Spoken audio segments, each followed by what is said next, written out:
Iran ने उड़ाए अरब मुल्कों के होश।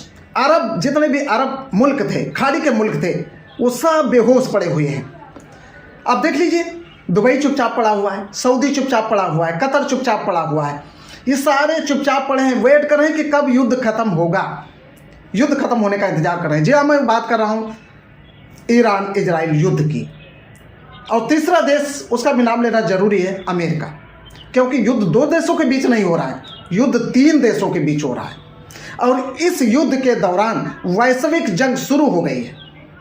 कैसे शुरू हो गई है, हम बात करेंगे कि जैसा रूस ने, पहले हम थोड़ी सी भारत की बात कर लेते हैं, क्योंकि आज जो देखने को मिला, जो न्यूज़ में देखने को मिला, न्यूज़ के माध्यम से हमने देखा, वो थोड़ा सा चौंकाने वाली बातें हैं।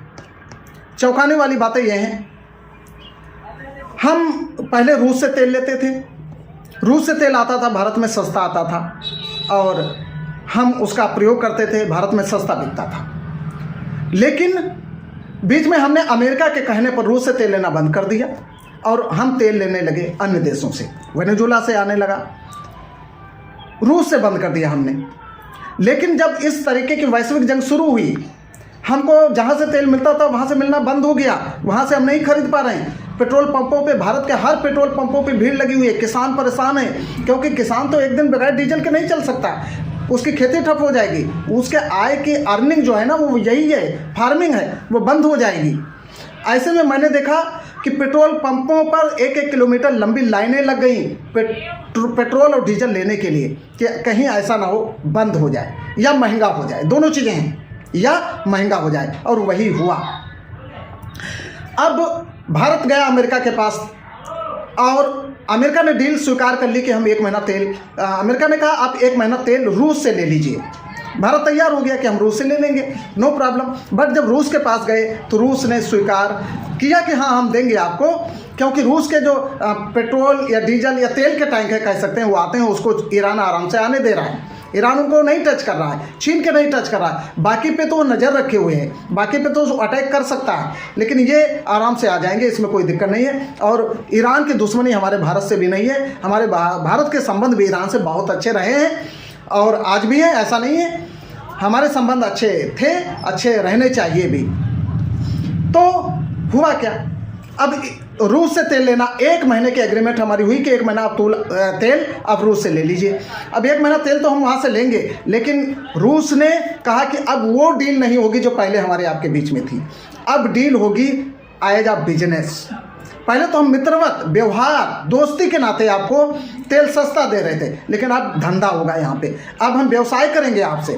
और इस वजह से अभी तक ये न्यूज़ सामने नहीं आई है कि क्या डीजल पेट्रोल महंगा होने वाला है या महंगा नहीं होने वाला है, ऐसी कोई अभी खबर नहीं है, और शायद अभी महंगा होगा भी नहीं, क्योंकि लेकिन जो कच्चा तेल आएगा वो ज़रूर महंगा आएगा। वो रूस अब उस रेट पे हमको नहीं देगा जो हम पुराने रेट पर ले रहे थे। वहाँ की कुछ सूचनाएं आई हैं कि वो, उसने कहा कि आपने अमेरिका के कहने पे हमारे यहाँ से तेल लेना बंद कर दिया, अब आप उसी के आदेश पे, उसी के कहने से फिर हमारे यहाँ आए, हम आपको तेल देंगे, लेकिन डील नहीं होगी, रेट नहीं होंगे, बात नहीं होगी, अब पुराना कुछ नहीं होगा। तो ऐसा लग रहा है कि आने वाले समय में कुछ फर्क पड़ सकता है। हालांकि मैं इस बात का दावा नहीं कर सकता कि डीजल पेट्रोल या गैसेस महंगी होगी, लेकिन हाँ कुछ ना कुछ फर्क आने वाले समय में ज़रूर पड़ने वाला है। अभी आपने देखा, कल की न्यूज़ है, आज रात में ये खबर आई कि एलपीजी गैस, जो घरेलू गैस है, जिससे इस पे 60 रुपये बढ़ा दिए गए हैं। इसका एक कारण रहा, हमने न्यूज़ सुना, गुजरात में 100 से ज़्यादा रिफाइनिंग कंपनियां बंद, रोक दी गई हैं, कार्य बाधित हो गया है, कार्य बंद हो गया है। वो कहते हैं कि हमारे पास गैस ही नहीं है तो काम कहाँ से होगा। 100 कंपनियां गुजरात की, अब जब 100 कंपनियां गुजरात की बंद होंगी तो एलपीजी का रेट कहाँ जाएगा। 60 रुपये तो अभी बढ़ गया है। अभी जहाँ से मैंने अपने होम का सिलेंडर अभी बात की मैंने फ़ोन से, तो वहाँ से खबर आई कि हाँ 60 रुपीज़ इंक्रीज हो गया है, बढ़ गया है। अब 60 रुपये अभी बढ़ा दिए गए तुरंत। अब आने वाले समय में, अभी 100 कंपनियां बंद हुई हैं, बंद नहीं हुई, कार्य उनका रुका हुआ है।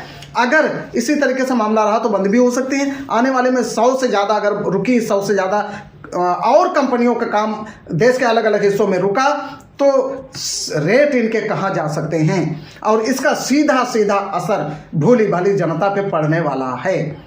इसमें हमारी सरकार भी कुछ नहीं कर सकती है। सरकार क्या कर सकती है, सरकार तो जैसे चल रही थी वैसे चल रही है, और सरकार कुछ करके भी नहीं कर सकती है, क्योंकि खपत डीजल पेट्रोल या गैसेस की उतनी होनी जितनी होती थी। अब खरीदना हमको पड़ेगा। जब महंगा खरीदा जाएगा, जब हमारा देश महंगा खरीदेगा तो जाहिर सी बात है महंगा बिकेगा। तो ये कुछ बातें हुई हैं। अब इसके अलावा हम थोड़ी सी और बात कर लेंगे कि क्या ये तबाही जारी रहेगी, बर्बादियां अभी बंद नहीं होंगी, क्योंकि ईरान भी पीछे हटने को तैयार नहीं है। ये बिल्कुल पीछे नहीं हट रहा है। वो इतना नुकसान झेलने के बावजूद उसका स्टैंड वही है, स्टैंड वही है। वहाँ का हर नागरिक, चाहे वो सत्ता से जुड़ा हो या सत्ता से जुड़ा ना हो, हर जनता, हर नागरिक उसकी यही पुकार है कि हम पीछे हटने वाले नहीं हैं, हम जंग लड़ेंगे, हम अंत तक लड़ेंगे, हार और जीत पे डिपेंड करेंगे। तो अब इजराइल और अमेरिका क्या करने वाला है, वो अपना स्टैंड कहाँ तक बरकरार रखता है। क्या अमेरिका पीछे हटेगा? शायद पॉसिबल नहीं है, क्योंकि वो सुपर पावर है, और सुपर पावर अगर पीछे हटता है तो पूरे विश्व में उसकी बदनामी होगी, पूरे विश्व में इंसल्ट होगी उसकी। लोग उसके सुपर पावर को रिजेक्ट कर देंगे, ये मानना छोड़ देंगे कि America is not super power, super power कोई और देश है। तो अमेरिका अपने वर्चस्व की लड़ाई लड़ रहा है। अब शायद, जहाँ तक मेरा मानना है, अब वो जंग उसकी इजराइल की नहीं रही, खुद के वर्चस्व की जंग लड़ रहा है कि किसी तरीके से हमारा वर्चस्व बचा रहे और युद्ध भी खत्म हो जाए। फिलहाल तो ऐसा भी नहीं दिख रहा है कि युद्ध इतने जल्दी खत्म होने वाला है, क्योंकि अमेरिका कोई ईरान की काट ढूंढ ही नहीं पाया। उसके इंटरसेप्ट जो है वो फेल हो रहे हैं। ईरान की जो मिसाइलें आ रही हैं उस पे इनके इंटरसेप्ट कार्य सही से नहीं कर पा रहे हैं। जैसा कि पिछले वीडियो में आपने देखा, मैंने बताया था कि इसके इंटरसेप्टरों की जो रडार होती है, जहाँ से इनको दिखाई पड़ता है, समझ आता है कि हाँ मिसाइल किधर आ रही, किस एंगल से टर्न होके आ रही है, वो इंटरसेप्ट उसके रडार को तोड़ दिया है। अब वो रडार देखना बंद कर देगी तो क्या संभव है कि ईरान की मिसाइलों को पकड़ पाएंगे, उसको कैच कर पाएंगे, उनकी मिसाइलों को हवा में ही ख़त्म कर पाएंगे? तो बहुत भयानक लग रहा है। आप सोच के देखिए कि ये युद्ध कहाँ तक जा सकता है। और मैंने पहले की वीडियो में बताया था कि इस जंग की शुरुआत अमेरिका ने की है, अब ख़त्म कौन करेगा ये सवाल है। कौन ख़त्म करेगा? क्या कोई देश मध्यस्थता करेगा? जैसा कि हमारे इंडिया और पाकिस्तान की जब जंग चल रही थी, अमेरिका ने एक चुटकी में कह दिया था कि युद्ध सीज फायर, और युद्ध बंद हो गया था। तो इस तरीके से क्या कोई दो देश, इन तीनों देशों के मध्य आकर, क्या अरब देश नहीं आ सकते कि, या कोई और देश नहीं आ सकता जो आकर युद्ध को विराम दे सके? खैर, बहुत सारी बातें हैं, बहुत सारी चीज़ें हैं जो इस युद्ध के द्वारा देखी जा रही हैं, समझी जा रही हैं। फिलहाल वैश्विक जंग भी शुरू हो चुकी है, और अभी जो मार्केट है, चाहे वो यूएसए की मार्केट हो या अन्य देशों की हो, वहाँ पर शेयर मार्केटिंग बहुत लो हो रही है। बहुत नुकसान, मिलियन में नुकसान हो रहा है, $मिलियन का नुकसान हो रहा है अमेरिका का। ऐसा नहीं है अमेरिका का नुकसान नहीं हो रहा है क्योंकि वो अपनी ज़मीन से नहीं लड़ रहा है, ऐसा नहीं है। वैश्विक नुकसान हो रहा है, व्यवसायिक नुकसान हो रहा है, व्यवसाय ठप होता जा रहा है। अगर यही कुछ और दिनों तक आगे चलता गया तो बहुत कुछ पूरी दुनिया झेलने को तैयार रहे। अब आप लोगों की जिम्मेदारी है कि आप लोग भी सोशल मीडिया के माध्यम से